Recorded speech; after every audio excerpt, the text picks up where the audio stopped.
Hello, my name's Charlotte and I studied English at the University of Southampton for the past 3 years. I'm Toshba. I just completed my engineering foundation year and I will be moving on to my BEng of Aeronautics and Astronautics in University of Southampton. Hi everyone, I'm Uswa, I'm first year Aero Astro, and I'm going to be giving my thoughts and advice on peer feedback. It was in my final year of studying there that I completed the peer review project. And as you might be feeling right now, when I first heard about it, I was extremely apprehensive about taking on any more work when I was already struggling with the existing workload.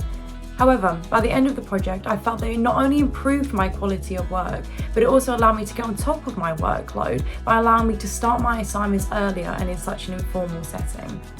When my lecturer first introduced peer feedback to us, the entire experience was quite underwhelming, and I think that's because I really didn't give it the importance that it deserved.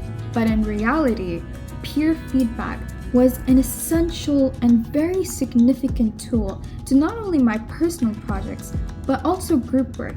The peer feedback was a part of Routes to Success module, and I thought it would be quite similar to something I had done back in school. So back in school, we used to have assessments in class, and the teacher used to exchange the copies among the students. The students used to check the copies and give feedbacks. So I thought it would be pretty much similar to that. So I was very excited and intrigued because I was familiar with the process, and I was I was very confident about doing it as well.